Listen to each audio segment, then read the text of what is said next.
Hello students, मेरा नाम सुमैया है और मैं government girls higher secondary school Doda में टीचर हूँ। आज हम पढ़ने जा रहे हैं क्लास 9th हिस्ट्री का 3rd चैप्टर जो है Nazism and the rise of Hitler. इस चैप्टर में हम नाजी आइडियोलॉजी के बारे में पढ़ेंगे और किस तरह से हिटलर का राइज होता है उसे भी हम जानेंगे। अब चैप्टर की जो शुरुआत होती है वो एक इवेंट से होती है, एक मेमोरी से होती है, जहाँ पर 1945 के स्प्रिंग में 1945 में क्या होता है, एक 11 साल का बच्चा, एक जर्मनी का 11 साल का बच्चा जिसका नाम हेलमट होता है, वो अपने मम्मी पापा की जो डिस्कशन है वो सुन लेता है।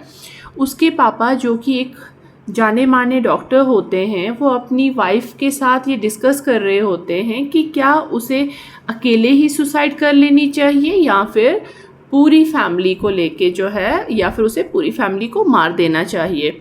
और वो ऐसा क्यों सोच रहा होता है या ऐसा क्यों कर रहे होते हैं? क्योंकि उन्हें डर होता है कि एलाइज जो कि अब वॉर जो है वो जीत चुके हैं, वो भी उनके साथ वैसा ही सलूक करेगा जैसा इन लोगों ने क्रिपल्ड और जीव्स के साथ किया था। अगले ही दिन हेलमट जो है अपने पापा के साथ जंगल में जाता है। वहाँ पे वो लोग हंसी खुशी जो है अपना टाइम स्पेंड करते हैं और बाद में हेलमट का पापा जो है अपने ऑफिस में जाके अपनी ऑफिस यूनिफॉर्म में खुद को शूट कर लेता है और सुसाइड कर लेता है। अब हेलमट जब अपने पापा की यूनिफॉर्म को खून में सना हुआ देखता है जिसे उसके फैमिली फायरप्लेस पे जलाया जा रहा होता है, तो वो इस चीज़ से इतना खौफज़दा हो जाता है, इतना सदमे में चला जाता है कि वो अगले 9 सालों तक अपने घर में कुछ भी खाने पीने से इनकार कर लेता है। क्योंकि उसे डर होता है कि उसकी मम्मा जो है उसे जहर दे देगी। अब हेलमट एक छोटा बच्चा था, इसलिए उसे शायद ये महसूस नहीं हुआ होगा, उसे ये पता नहीं होगा कि उसका पापा जो है वो सपोर्टर था एडोल्फ हिटलर का और नाजीज और हिटलर का सपोर्टर था वो। अब हुआ क्या था, सेकेंड वर्ल्ड वॉर हो रही थी और सेकेंड वर्ल्ड वॉर जो है वो शुरू होती है 1939 में और एंड होती है 1945 में। 1945 का वही टाइम है जहाँ पे हेलमट जो है अपने मम्मी पापा की डिस्कशन सुनता है और ये सारा वर्ल्ड वॉर ख़त्म होने से थोड़े पहले की बात है। अब मई 1945 में क्या होता है, जर्मनी जो है वो सरेंडर करती है एलाइज के सामने। अब एलाइज कौन थे? एलाइज जो थे वो एक ग्रुप था जो वॉर में शामिल था, जिसमें इंग्लैंड था, फ्रांस था और बाद में यूएसए भी इसको ज्वाइन करता है। और दूसरी साइड से जो दूसरा ग्रुप इसमें पार्टिसिपेट कर रहा होता है वो होता है जर्मनी। एक ये जर्मनी, जापान,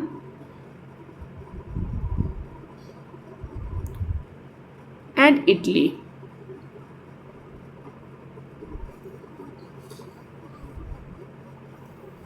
अब दो ग्रुप्स के बीच में वॉर हो रही होती है, जहाँ पे जो ग्रुप होता है जिसमें जर्मनी शामिल होता है, जिसको Rome Berlin Tokyo axis group भी कहा जाता है, और दूसरी तरफ जो अलाइज होते हैं, अलाइज जीत जाते हैं और एक्सिस पावर्स जो हैं वो हार जाती हैं।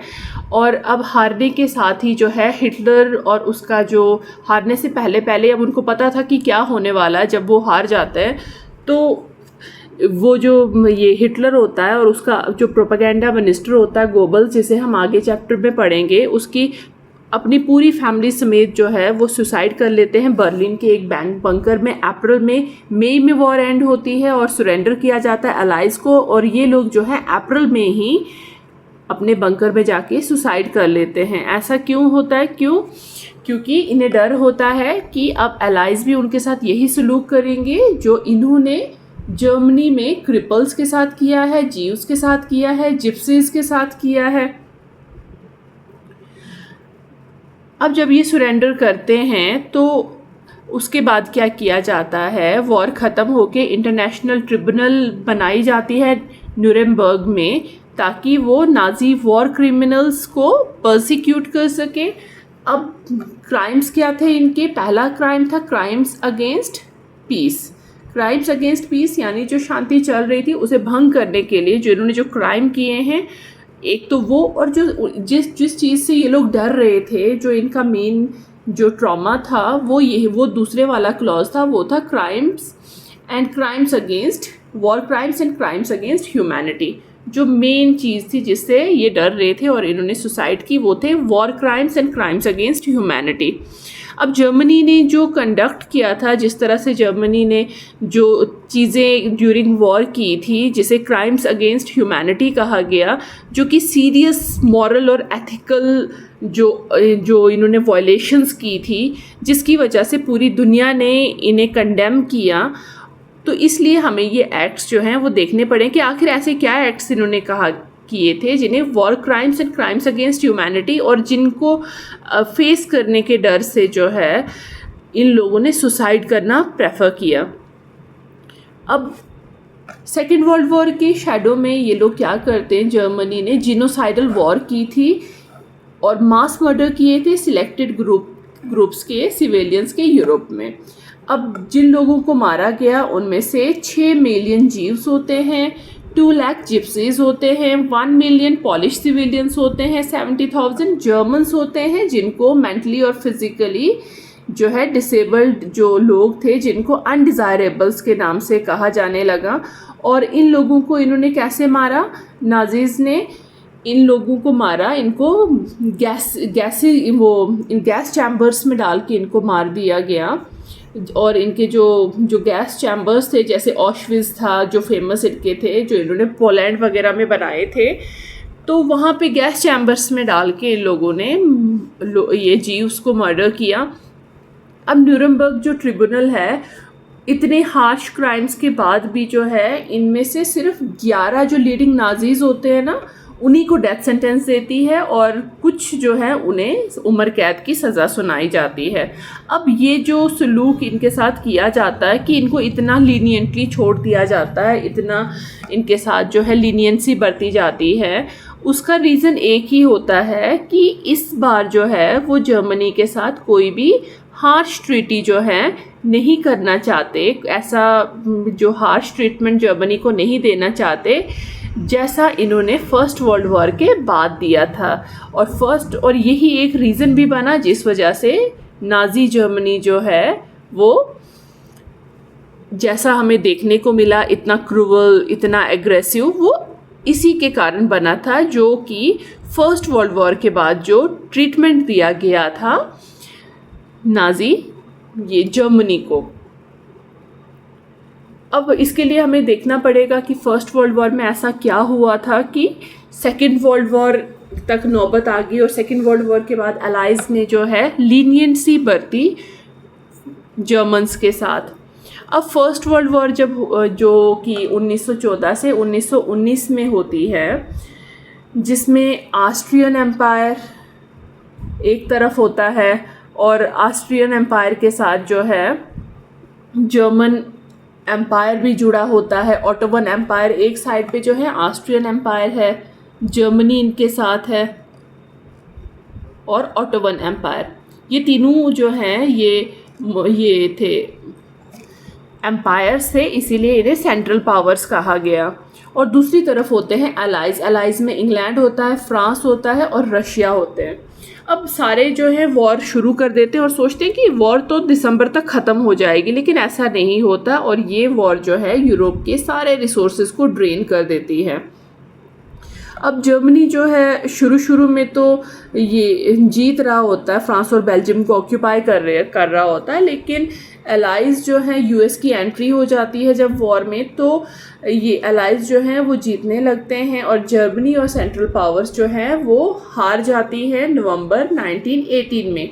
और अब जो इम्पीरियल जर्मनी, जहाँ पे राजा होता था, जहाँ पे राजा का रूल था, तो राजा जो है अब गद्दी को छोड़ के एब्डिकेट कर देता अपने थ्रोन को और भाग जाता है। अब ऐसे सिचुएशन में जो है जो भागदौड़ है कंट्री की, वो संभालती है नेशनल असेंबली, जो कि वेमेर में मिलके जो है एस्टैब्लिश की जाती है। फेडरल स्ट्रक्चर, डेमोक्रेटिक कॉन्स्टिट्यूशन और फेडरल स्ट्रक्चर के बेसिस पे अब वेमर रिपब्लिक जो है वो जो है उसे इलेक्ट किया जाता है जर्मन पार्लियामेंट या फिर रीक्सटैग, जो उस टाइम पे एक जर्मन पार्लियामेंट को कहा जाता था। और ये जो पार्लियामेंट जो इलेक्ट की जाती है वो की जाती है on the basis of equal and universal votes, जो कि सारे एडल्ट जो हैं वो कास्ट करते हैं, जिनमें औरतें भी शामिल होती हैं। अब ये जो रिपब्लिक बनता है, लोग इसे अच्छी नज़रों से नहीं देखते हैं।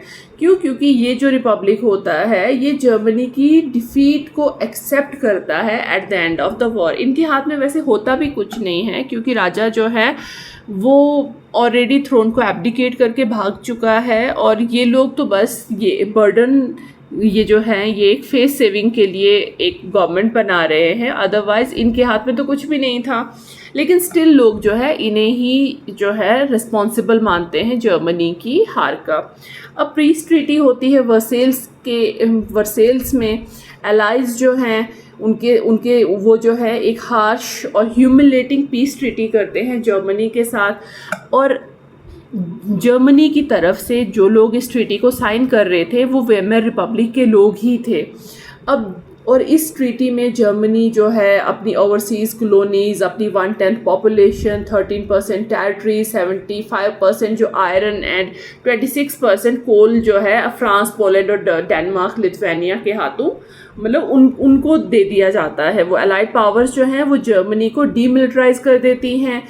वॉर गिल्ड क्लास जो है वो जर्मनी के ऊपर थोपा जाता है।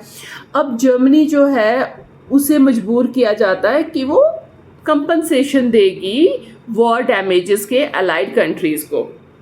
यानी अब वो अलाइज को जो है 6 बिलियन ये का जो है कंपनसेशन देगी।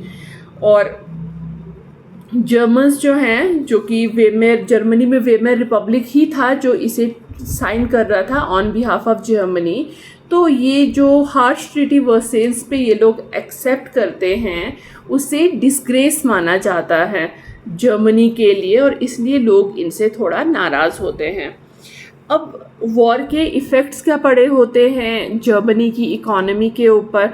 अब वॉर की वजह से ना जो पूरा का पूरा यूरोप होता है वो psychologically as well as financially बहुत ज़्यादा जो है डिवास्टेटेड फील कर रहा होता है, और बहुत ज़्यादा जो है इम्पैक्ट पड़ा होता है वॉर का यूरोप की सोसाइटी के ऊपर। अब यूरोप जो है, जो कि ये कॉन्टिनेंट ऑफ क्रेडिटर्स था, यानी उधार देने वाले लोगों का ये कॉन्टिनेंट था, ये अब जो है ये बन गया था डेप्टर्स, यानी उधार लेने वाले लोगों का कॉन्टिनेंट बन गया था। और जो उस टाइम पे जो नया नया वेमर रिपब्लिक बना था उसे जो है ओल्ड एम्पायर के गुनाहों की सज़ा मिल रही थी। और जो रिपब्लिक है, जो वॉर गिल्ट क्लॉज या फिर जो भी नेशनल ह्यूमिलेशन होती है वर्सेल्स में, वो जो है सारे के सारा इल्ज़ाम जो है वेमर रिपब्लिक के ऊपर आता है। इसीलिए जर्मनी के लोग जो है वेमर रिपब्लिक को जो है पसंद नहीं करते, और सोसाइटी भी जो है थोड़ा चेंज हो जाती है वर्ल्ड वॉर के बाद, जहाँ पर जो है वहाँ पर क्या किया जाता है, सिविलियंस को जो है कम समझा जाता है सोल्जर से, यानी सोल्जर्स को अब सिविलियंस के ऊपर दर्जा मिलता है। और जो है स्ट्रेस किया जाता है कि मर्द जो हैं वो एग्रेसिव होने चाहिए, स्ट्रांग होने चाहिए, मस्कुलाइन होने चाहिए। और मीडिया जो है ट्रेंच लाइफ को ग्लोरीफाई करती है। हालांकि ट्रेंच लाइफ होता है जो गड्ढे खोदे जाते हैं वॉर के टाइम पे, और उन गड्ढों से ही जो जंग लड़ी जाती है उन्हें ट्रेंचेस कहा जाता था। और जबकि हकीकत ऐसी थी कि ट्रेंच लाइफ में जो सिपाही जो ज़िंदगी जी रहे थे वो काफ़ी मिजरेबल लाइफ थी। और वहाँ पर जो वो चूहों के बीच वो चूहे जो लाशों को खा रहे थे, पॉइजनस गैसेस, एनिमी शेलिंग, ये सारा कुछ वो फेस कर रहे थे। और लोग जो हैं इसको ग्लोरीफाई कर रहा था मीडिया इस ट्रेंच लाइफ को, हालांकि इन रियलिटी ये बहुत ही मिजरेबल लाइफ थी। अब एग्रेसिव वॉर प्रोपेगेंडा जो है वो चलाया जाता है पब्लिक स्पेयर में, और जो है पॉपुलर स्पोर्ट जो है वो कंजर्वेटिव डिक्टेटरशिप को मिलना शुरू हो जाती है। क्यों? क्योंकि डेमोक्रेसी जो है अभी एक यंग और फ्रेजाइल आइडिया होता है, और इस तरह के फाइनेंशियल और पॉलिटिकल इंस्टेबिलिटीज़ के बीच में जो कि वॉर के बाद आ गई थी यूरोप में, तो डेमोक्रेसी एक फ्रेजाइल सा यंग आइडिया बन जाता है। और जो ये लोग थे जिन्होंने जो नवंबर ट्रीटी साइन की थी ये वर्सेल्स में, अब उन्हें जो है नवंबर क्रिमिनल्स के तरह देखा जाने लगा, और उनको मजाक मजाक में जो है नवंबर क्रिमिनल्स कहा जाने लगा।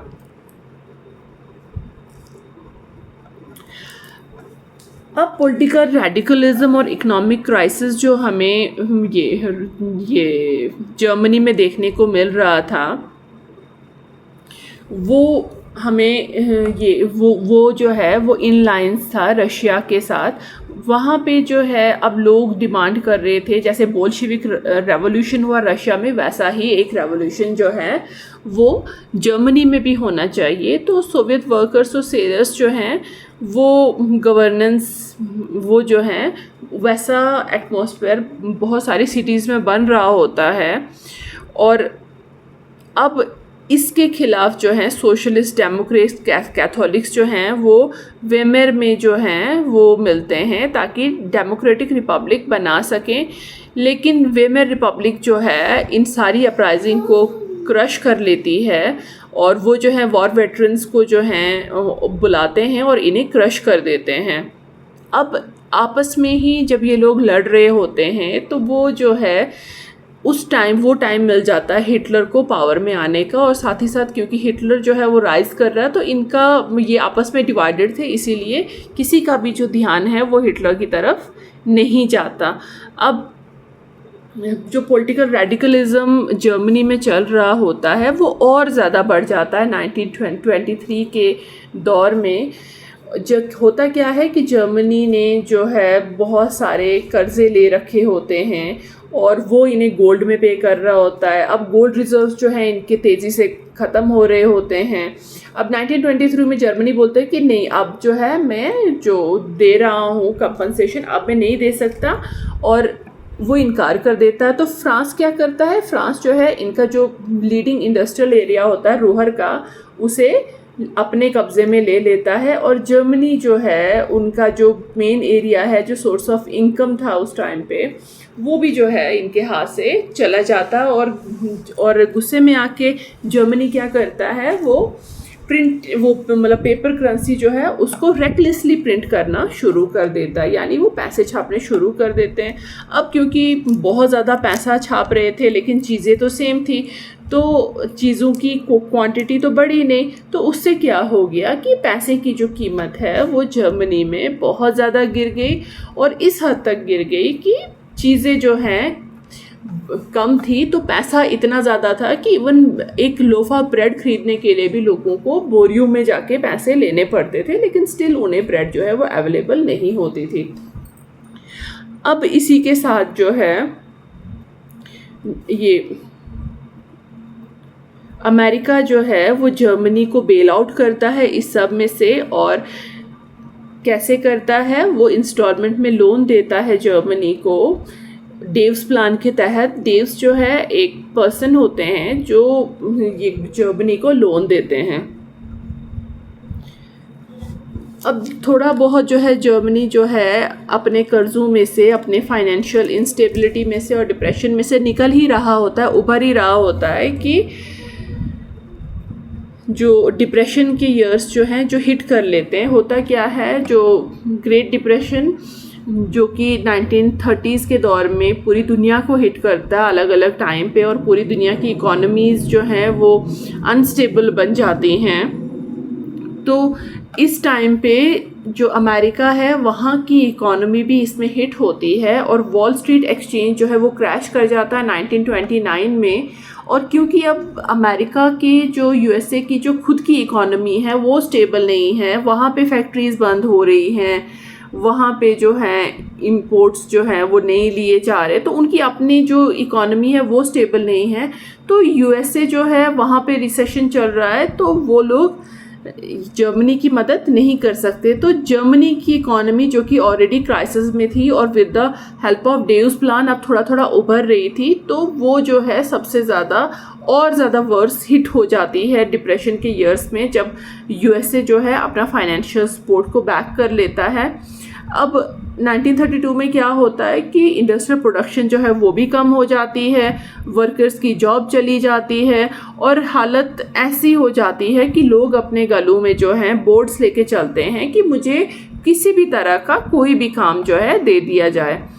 अब इकोनॉमिक क्राइसिस जो है, जो कि ये बन रहा होता है, उससे लोगों में एक जो है बहुत ज़्यादा जो है दहशत का दौर चल रहा होता है। लोगों की जो सारी सेविंग्स हैं वो ख़त्म हो जाती है, करेंसी की कोई वैल्यू नहीं रहती और सबके जो बिजनेसेस वगैरह होते हैं वो ख़राब हो रहे होते हैं, वो ख़त्म हो रहे होते हैं।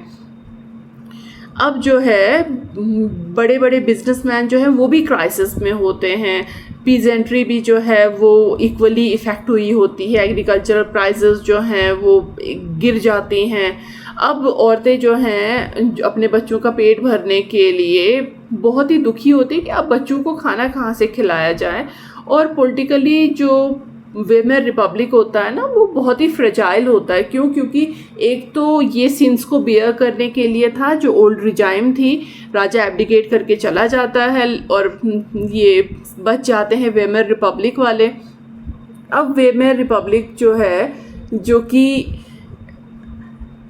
कि सिंस को बियर करने के लिए थी ओल्ड रिजाइम के, जो कि खुद में एक फ्रेजाइल थी, तो वहाँ उनके कुछ डिफेक्ट्स थे, उनके कॉन्स्टिट्यूशन में कुछ इनहेरेंट डिफेक्ट्स थे जिससे वो अनस्टेबल और वल्नरेबल बन जाती थी डिक्टेटरशिप के लिए।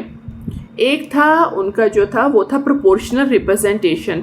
प्रोपोर्शनल रिप्रेजेंटेशन होता है जब as according to the votes जो है किसी भी पार्टी को जितने वोट्स मिलते हैं उन वोट्स के बेसिस पे पार्टी को परसेंटेज अलॉट कर दी जाती है और उस परसेंटेज के हिसाब से उनके मेंबर्स जो हैं वो पार्लियामेंट में इलेक्ट होते हैं। अब क्योंकि यहाँ पे प्रोपोर्शनल रिप्रेजेंटेशन थी तो कोई भी पार्टी जो है वो फुली मेजॉरिटी में आ नहीं पाती थी, तो स्टेबल गवर्नमेंट बन नहीं पाती थी।